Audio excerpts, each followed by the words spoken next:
मना की झील जिस तरह इख्तिताम पजीर होती है, ये मसीह खुदावंद की ज़मीनी खिदमत को भी साथ साथ बयान करती है कि किस तरह मसीह खुदावंद की खिदमत जो है वो इख्तिताम पजीर होती है। मसीह खुदावंद ने जब बाप के पास जाने का वक्त आया तो शागिर्दों की हौसला अफजाई शुरू कर दी थी। 12वें बाब से जब शागिर्दों के पाँव धोए और फिर तसल्ली दी 13वें बाब में, तुम्हारा दिल ना घबराए, तुम खुदा पर ईमान रखते हो, मुझ पर भी ईमान रखो। और फिर वादा भी है, तसल्ली और यकीन दहानी 14वें और फिर 16वें बाब में दूसरे मददगार कि मैं जाता हूँ तुम्हारे लिए मददगार भेजूंगा, मैं तुम्हें तनहा नहीं छोड़ूंगा। और फिर 16वें बाब के आखिर में और शुरू में हमने देखा मुसीबतों की भी निशानदेही है कि वो मैं जाता हूँ, दूसरा मददगार भी मौजूद होगा, लेकिन दुनिया में रहते हुए मेरे नाम से तुम्हें मुसीबतों का सामना करना पड़ेगा। देखो, लेकिन तसल्ली, देखो मैं दुनिया पर गालिब आया, इसलिए तुम्हें घबराने की भी जरूरत नहीं है और तुम अंजील की बशारत का काम जो है वो दिलेरी से करो। और फिर तिमोथी की इंजील में आखिर में, देखो मैं दुनिया के आखिर तक हमेशा तुम्हारे साथ हूँ। और साथ रहने का जो वादा और यकीन दहानी है, अब वो भी कुरान मुकद्दस में अनाजील में हमें मिलती है। यीशु की तमाम आगाहियां, तसल्लियां, हुक्म, वादे और यकीन दहानियां आज की जो संधि आयत जिसको हम कहेंगे 16वें बाब की 34वीं आयत, खातर जमा रखो, मैं दुनिया पर गालिब आया हूं। तो ईमानदारों को जिंदगी में आगे बढ़ने के लिए, रास्तबाजी पर कायम रहने के लिए जहां मुसीबतों का, मुश्किलों का, परेशानियों का सामना है, वहीं पर दुनिया की ऐशो इशरत से अदावत का भी हुक्म है। और खुदा की बादशाही के असूल, मोहब्बत, इल्म, परहेजगारी, रास्तबाजी, खुदापरस्ती, दुनिया के असूलों के बरक्स से खुदा ने कहा खुदा की बादशाही में शामिल होने के लिए तुम्हें दुनिया की ख्वाहिशों पर गालिब आना होगा। खातर जमा रखो, खातर जमा रखो का मतलब क्या है? Be conscious. और एक मुहावरा है खातर जमा रखो, उसका मुतजाद या मुतरादिफ है खातर तोड़ना। खातर जमा रखने का मतलब है कि दिल जमी के साथ, इत्मीनान के साथ, तसल्ली और सुकून को हासिल करना और उसमें कायम रहना। जबकि खातर तोड़ने का जो मतलब है दिल शिकनी होना, यह करना, रंज या रंजीदा होना। तो खुदा यीशु मसीह ने मुसीबत पर गलबा को हासिल करने की जो तसल्ली ईमानदारों के लिए है, 4 बातें जो उस वक्त शागिर्दों से मुखातिब होकर और बाद में मसीही ईमानदारों के लिए जिनकी निशानदेही की गई थी, उन पर हम गौर करेंगे। तो मसीह खुदावंद की गिरफ्तारी और सलीबी मौत पर शागिर्द जो हैं पूरा गंदा हो गए थे। मसीह खुदावंद को गतसमनी बाग में छोड़कर जो है वो चले गए थे। और फिर जब रूह कुद्स नाज़िल हुआ तो उनको तसल्ली और तकवीत दी और फिर वो दिलेरी के साथ खुदावंद की खिदमत करने लगे। एक दफा वो पुरगंदा हो गए थे मसीह के जाने के बाद, पकड़वाए जाने के।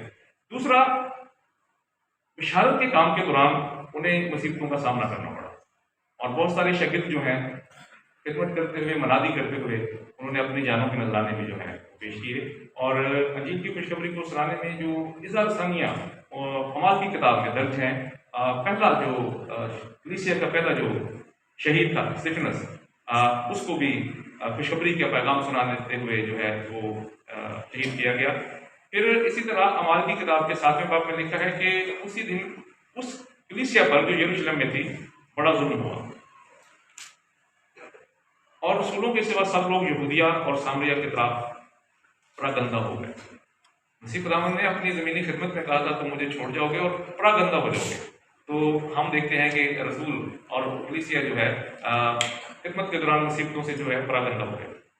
तो मुसीबतें उठाने और मसीह में कायम रहने का जो मरहला है रोज़मर्रा ज़िंदगी में, वो ईमानदारों का सताया जाना है। और रिसेंटली पिछले साल हमने मसीही ईमानदारों के साथ जो जड़ावाला में जुल्म हुआ, उसकी मिसाल है। खुदा यीशु मसीह ने निशानदेही की थी कि लोग तुम्हें मेरे नाम से जो है गुलाम तक करेंगे, बल्कि कत्ल कर देंगे, और फिर वो कहेंगे कि हम ये काम खुदा को खुश करने के लिए कर रहे हैं। तो दुनिया के बेशतर ममालिक में अब भी अक़लियतों के साथ जो है वो इज़्ज़त-रसानी का जो सलूक है वो बढ़ता जाता है, जिसकी निशानदेही मसीह खुदा ने अपनी खिदमत ज़मीनी खिदमत पर कर दी थी। तो तीसरी जो मुसीबत में तसल्ली है कि कलीसिया आखिर ज़माने तक जो है वो सताई जाएगी, और मसीह के आने से पहले दुनिया के हालात जो हैं वो इंतहाई खराब होंगे, खास तौर पर कलीसिया के ईमानदारों के लिए। लेकिन मसीह खुदा ने कहा, खबरदार घबरा न जाना, क्योंकि इन बातों का वाक़या होना ज़रूर है, और इसके लिए हमें तैयार रहना चाहिए। खातिर जमा रखो, मैं दुनिया पर गालिब आया हूँ, तुम भी दुनिया पर गालिब आओ मसीह पर ईमान लाने की वसीला से। और फिर मसीह खुदा ने मत्ती की इंजील के 24वें बाब में निशानदेही की थी, मेरी आमद से पहले जो है वो क्या क्या बातें होंगी, जिनको हम अपने मौजूदा जो हालात हैं इसमें बखूबी इसका जो है वो मुशाहिदा कर सकते हैं। जो मुक़द्दस मत्ती की इंजील और 24वें बाब में पूरी डिटेल है कि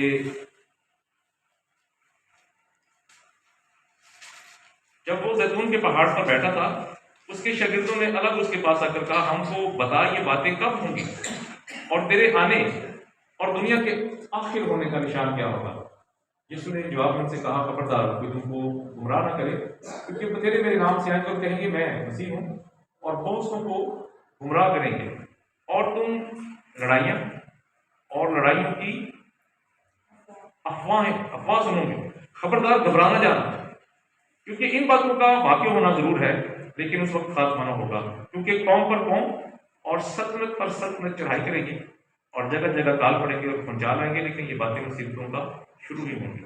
उस वक्त लोग तुमको इज़्ज़ा देने के लिए पकड़वाएंगे और तुमको कत्ल करेंगे, और मेरे नाम की खातिर सब कौमें तुमसे अदावत रखेंगी, और उस वक्त बथेरे ठोकर खाएंगे और एक दूसरे को पकड़वाएंगे और एक दूसरे से अदावत रखेंगे, और बहुत से झूठे नबी उठ खड़े होंगे और बथेरों को गुमराह करेंगे। ये निशानियां मसीह खुदा ने अपनी ज़मीनी खिदमत के आखिर में ईमानदारों की तसल्ली के लिए और उनको होशियार रहने के लिए और इन मुसीबतों का सामना करने के लिए खुदा यीशु मसीह ने कहा था कि बेदीनी के बढ़ जाने से बथेरों की मोहब्बत ठंडी पड़ जाएगी, मगर जो आखिर तक बर्दाश्त करेगा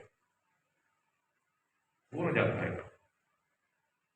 और इस जो मौजूदा वक्त है, इसमें हम देख सकते हैं कि मसीह खुदावंद ने बरसों पहले जिन बातों की निशानदेही की थी, कौम पर कौम, सल्तनत पर सल्तनत चढ़ाई करेगी, सीधे तौर पर एक लोग दूसरे के जो इख्तलाफ होंगे लोगों की नजरियाती, और फिर जो अपने दुनिया में जगह जगह लड़ाइयाँ हैं और मुख्तलिफ जो अफरा तफरी और लोग जो हैं वो परेशानी की हालत में बहुत ज़्यादा।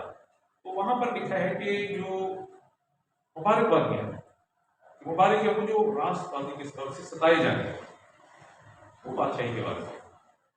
तो राष्ट्रवादी के लिए ईमानदारों को साबित कदम और खुदा यीशु मसीह के ईमान में कायम रहते हुए दुनिया पर गालिब आना है। मसीह खुदा ने भेद बताया कि जिस तरह मैं गालिब आया हूँ, तुम भी दुनिया पर गालिब आओ, और दुनिया की सारी जो बदी है, बदकारी है, अंधेरा है, तारीकी है, मसीह की राष्ट्रवादी के आगे वो मसलूब है। दो तीन बातें जिस पर खुदा यीशु मसीह ने कहा कि जिस तरह मैं गालिब आया हूँ, तुम भी गालिब आओगे, और जो कोई गालिब आएगा, दूसरे बाब में लिखा है कि मैं उसे हयात के दरख्त से खाने के लिए दूंगा, और फिर तीसरे बाब में लिखा है कि जो गालिब आएगा वो मेरे साथ तख्त पर बैठेगा, जिस तरह मैं गालिब आता हूँ बाप के साथ तख्त पर बैठे हूँ। लेकिन तसल्ली है मुसीबत में, यकीन दहानी है कि दुनिया पर गलबा हासिल करना है, दुनियावी ख्वाहिशों पर, जो नफसानी ख्वाहिशें हैं उन पर मसीह खुदावंद में कायम रहते हुए गालिब आना है। और तसल्ली ईमानदारों में जब मुसीबत में हो, मुश्किल में हो, तो कलीसियाई रफ़ाक़त जो है एक दूसरे के लिए तसल्ली का और खुदा के फजल का बायस बनती है। इसी का वादा, जहाँ 2 या 3 मेरे नाम से जमा होंगे मैं उनके दरमियान मौजूद होगा। तो मुहाशफत की किताब और दूसरा बाब वहां पर लिखा है कि जो गालिब आएंगे, मुसीबतों का सामना करेंगे, आखिर तक कायम रहेंगे, वो राष्ट्रपति के ताज को भी हासिल करेंगे और खुदा के साथ तख्त पर भी बैठेंगे। मुकाशफत की किताब उसका दूसरा बाब 7वीं आयत, जिसके कान हो वो सुने कि रूह कलीसियाओं से क्या फरमाता है। जो गालिब आए मैं उसे जिंदगी के दरख्त में से जो खुदा के फरदौस में है फल खाने को दूंगा।